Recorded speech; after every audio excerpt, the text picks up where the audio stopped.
What's going on YouTube? It's your boy Gio here, back again with another video. Today we are at Marcos's house and we are working on Keith's WRX. Say hi to the people, Keith. Keith. Yes, sir. Damn, bro. Say hello. Hello. This is Matthew. He's doing all the work. But as I was saying, so today we are working on Keith's WRX, and on Keith's WRX he bought my brembo calipers, so that's what we're installing on his car. So you guys didn't see because the video kind of got but I took off my brembos, sold them to Keith, so now I have the 18 plus brembos on my car, as you can see over there, that sexy beast over there with those wonderful headlights. So yes, I know his WRX is blue, but we are putting the STI brembos on his car so that way he can have the bigger brake setup. They do clear the 18-inch WRX wheels, so that's why he also went ahead and purchased them. All right, I'm gonna go ahead and put you guys on the tripod so that way you guys can see what Matthew's doing. So, come to find out, it's a good thing that I came here. Otherwise, Keith, they would have done the whole swap, and then they wouldn't have known that they had the brakes the incorrect direction. As you can see, the bleeder is not at the top. The bleeder is actually there on the bottom. It's supposed to be the reverse way. So it's supposed to be on the top. So this is the driver's side caliper. And then the passenger side caliper is on the other side. So they're gonna go ahead and change it, so that way they can make sure it's the correct direction. I'll try to see if I can get better angles for you guys, so that way you guys can actually see what's going on. Almost dropped the camera. So Matthew's gonna go through the process of unbolting the caliper for those that don't know how to do it. Your front calipers, at least for these, are gonna be 19. All right, so this is the factory 19 for the WRX. And then the one that you need for the STI is this one. So you should be able to tell, this one is longer, so that way it can actually go through the threads into the other side. So this is the difference in size. That's what she said. So there's the difference in size. There you go. Boom. So this is the one that's factory. This is the one that's also factory, but for the STI brembo. As you can see, the size difference in the thread is minimal. Perfectly, because it was on the other side. Bro, these were like... Ooh. See, Marco would enjoy these. These are really fucking good packs too. What the? Project Muse Club Racer. I had Project Muse, the HC800s. Yeah, no, you need Club Racers, bro. They just squeal like a bitch. I heard though that they aren't really a track or an endurance pad. Who's running endurance racing? I went to IBR yesterday. I know, I saw. Somebody got married. Yeah. I saw that. Doug the Bounty Hunter and Pamela Anderson. Who? Doug the Bounty Hunter and Pamela Anderson. Actual, like, real... Nah, they looked exactly like them though. And the tower caught on fire. The what? The tower caught on fire. Why? The jet cars. Oh, okay. And they were rushing to put it out, and everyone's like, you let that burn, this. Wow. Well, that's gonna get cut out of the video. I hope you didn't turn the rotor the other direction. What do you mean? Also, you should probably use a nut to hold it down. Dude. Use a lug nut, bro. I'm teaching the people. So, he's gonna put a lug nut on so that way you can hold it. I don't think it'll go all the way up. Yeah, well, those are stock wheel studs. Gio's done this, so. I have with Yuri. You're gonna have to cut the rears, by the way, the rear dust shield. I was thinking of just getting a pair of metal shears. You can get a pair of shears too, but I had to take my dust shields off. For the 4-pot? No, for the 18s. The rear's what, 4 or 2-pot? The rear's 2, but you have to cut the rear. Remember though, I'm Honda man. Yeah, you Honda man, but you still should know physics. No. So he's installing the caliper now. and he's trying to line up the 19mm bolt so that way he can make sure he connects it, or so that way he has the caliper hanging. That's also why you want to use the lug nuts that are there, so that way you can make sure that you hold the rotor in place so it's easier to do so. You guys can see right now what he's doing is he's connecting the brake line to the hard line to the stainless line. Yep, can't see that. I see it. Yeah, the people are seeing it. You know what size the nut is? Or the top is a 17 to hold it, then the bottom is a 10mm line wrench. But give some slack, man. What? Yeah. Give some slack and put it behind it. Yeah, no, he's doing it right. I know. I That's still right. have to tighten it down. I still have to get everything. Also, this bolt right here, that's a 12mm. Just to let you know. They can see you. It's a 12mm that connects the brake line to the strut. Yeah. So from this point, I think we just have to connect this, put the clip on, or we have to tighten this. If you have a clip. No, we have a clip. We're using the factory clip. Yeah. Cool. It works. But we have to do that. Then we have to torque down the calipers to 80 foot-pounds. Make sure to put never sees. It makes it easier when you're trying to take it off. Yeah. If Either- Keith ever wants to go with a bigger brake setup, like stop text, or he needs to replace his rotors. There's either a copper or I think like graphite. For what? The Oh, anti-seize. for the yeah. Yeah. The one that we have is the graphite. Either is fine. That's the anti-seize right here. You can just go to your local parts store, AutoZone, Or Home Depot. or Home Depot. Goes up to 1600, so you won't have to worry about heat. 1600 degrees Fahrenheit. Fahrenheit. Exactly. Oh, I would hope it's not Celsius. That's the sun will That's be. the sun. We deflect sunbeams. Solar flare, what's that? What is this, Dragon Ball Z silver? I can't see. Console. Alright. Because I think we're ready for torque. What was the foot-pounds of the torque? 80 foot-pounds. On For the this, 19. there's not really a torque spec. You just have to tighten it, make sure it's snug. 80 Snug and foot-pounds to the... That's should be set on 80. It went down to 79. Oh. But 80 foot-pounds for the caliper bolts. Yeah. With the anti-seize. If you're not using anti-seize, why are you not using anti-seize? Or 114 newton meters.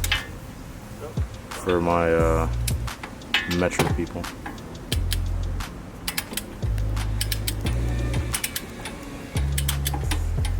Click. I could put ISO down to 100. Nice. This is a new camera? Yeah, this is A74. I want to get a proper camera. So we're gonna go ahead and continue once he's done. But the other side, basically just going to be the same thing. When you put the pads in, you want to make sure you put grease on the edges of the pads because they'll slide easier. And so it Just doesn't generally on the back too. Normally you would do that. It's hot. It is. It's Miami. Alright, so when you're compressing the pistons, there's a certain way to do it. Or you could, they sell a tool to do these, but how I did it, you get a piece of cardboard, put it on the outside to not scratch up the finish. You get one of these things, a C, I think it's a C vise. Yeah, I don't know. But this is a tool, and then you get a socket, put it on the inside of the caliper this way, or facing this way. You get the C clamp, goes behind the socket, and then you just twist down this, and it compresses the piston back in, and all the juice will go out. Or you can get a brake pad and do two pistons at once. Yeah, you could get a brake pad and just get some screwdrivers and compress them like that, but this is how I did it. And they do sell a tool, like I said. Alright, so jacking point. What you guys want to do in the back is you want to go ahead and jack up the car from the diff. Some people might tell you not to jack it up from the diff, but you can go ahead and in fact jack it up from the diff. You can either use a block, a wooden block, so that way you can jack it up, or you can go ahead and use something else. So I'll bring it in closer so that way you guys can see. As you can see right now, he's not using anything. He just has it on the diff, jacked up, so that way we can jack up the rear, and then he's putting the jack stands there. I may need a piece of wood.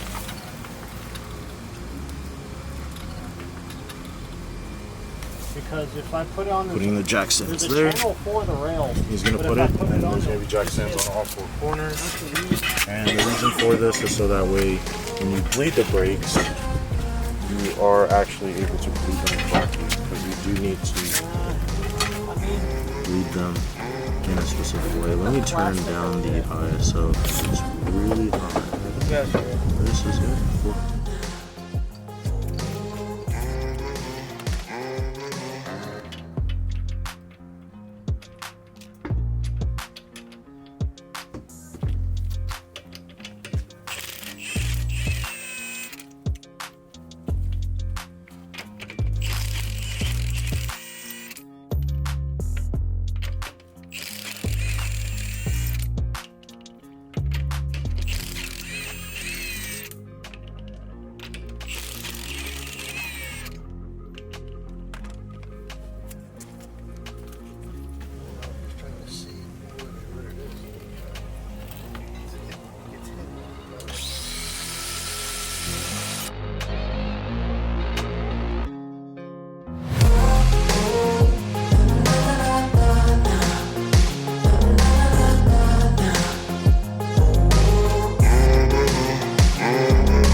Cutting your pad. You're taking all that off. No? No, that's emergency brake. Yeah. So we have the caliper on, the rotor, and the line is connected. So next up, what we need to do is just finish putting in the brake pad, torque the rear bolts for the rear caliper, which gets torqued to 60 if you're using the anti-seize, which is what we're using. And then brake pads just need to go in, and then last is just bleeding the brakes, which I'll show you guys the bleed brake process that we need to do. All right, so what we're doing right now is we're bleeding the brakes, as I told you guys we were gonna come back. So we already bled the rear passenger, or the rear driver's side. Now what you want to do is you want to go the rear passenger. The reason why is because we're doing from the ABS module, which on this car is on the right side. So you want to go from left to right. So rear left, rear right, front left, front right. You never want to bleed from the front to the back on this car because of the fact of the ABS module.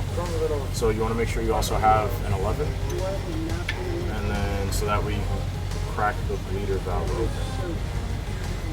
So right now we're gonna crack this open so we can make sure there's no air in the system.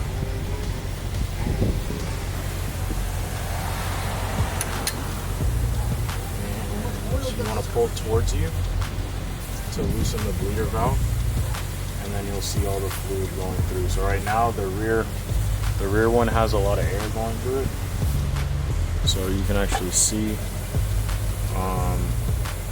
the air that's going through the line right now, and that's all being pushed out right now. Because of the fact that we also have a power bleeder, we don't need to have someone pressing the brake down to be able to make sure that the fluid is flowing through. What I also like to do is I like to close it let it sit a little bit, and then open it back up to make sure that it starts to push out more of the air. We want to make sure that there's no little bubbles, so that way we can make sure it's all clear. There's no more air in this caliper.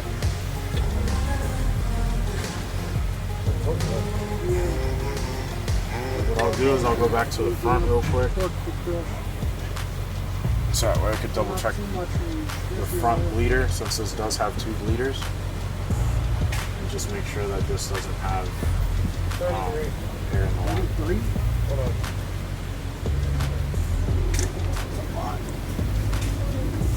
That's about what my car is. That doesn't look like it needs.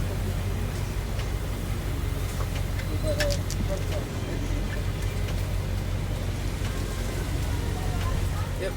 Right here. That's what Reddit said. So since we're good here, we can now move on to the front driver's side. And now we go to the back. We're going to do the same thing for the last 2 corners. Only 30%. If it doesn't feel right one direction, try another direction. If it doesn't feel right both directions, you're kind of just making sure all this air gets out of here. Hey, give me. Apparently it's 30 foot-pounds. Okay. It's sketched out about that though. Alright, so that should be, this is good, should be good. Looking to see if there's any more air that comes out. Doesn't look like it. Alright.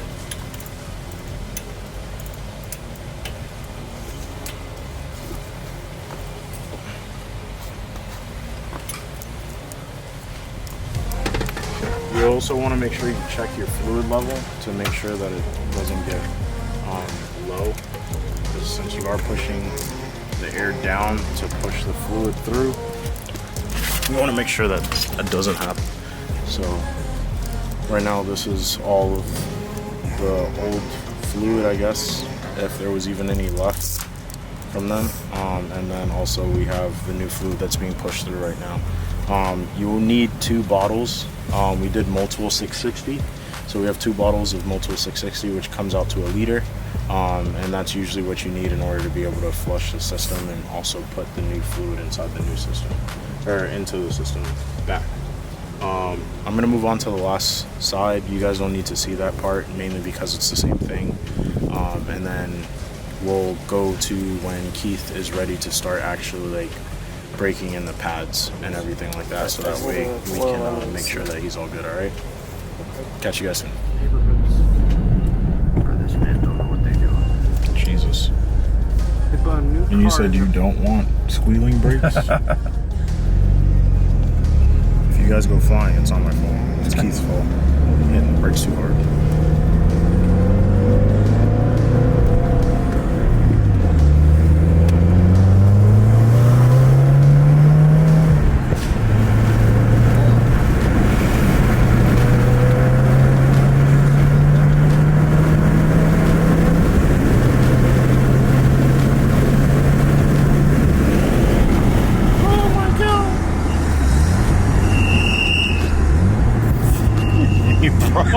You want to talk about my pads? Holy shit, dude. You're welcome. Jesus, I already smell the pads. It's because you don't have 4 pistons, bro. You don't have 4 pistons? It's already starting to smoke, man. Oh, yeah. I smell it. But Keith, when you're braking, are you like absolutely shoving? That's not like to the floor. No, no. Every single brake needs There has to be to the floor. All right. Through the Like floor. through the floor. They're already warmed up, bro. People on 95 are gonna think you're crazy.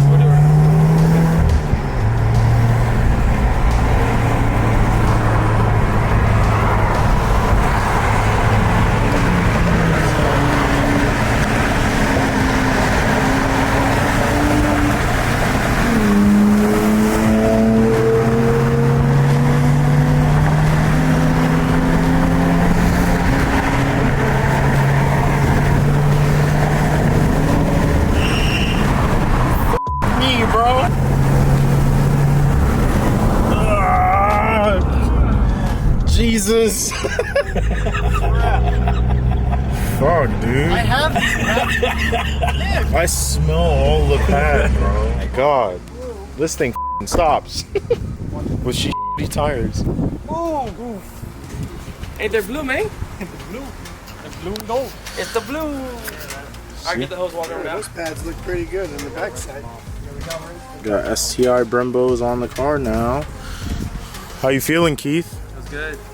What about you, Matthew, from riding in the back seat? How'd it feel? Did it feel like you're gonna fly out, Mr. I feel unsafe? My car stop real good now. Dude, stop real good is an understatement, bro. Yo, well, that's it for the video.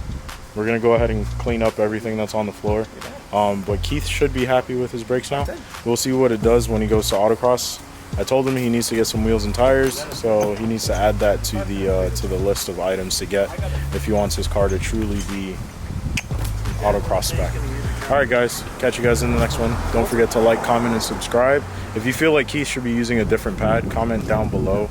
Right now he's using the G-Lock R6. R6? Yeah, R6. R6. I think they're really good. But let us know what your thoughts are. Comment down below, and we'll catch you guys in the next one. Peace.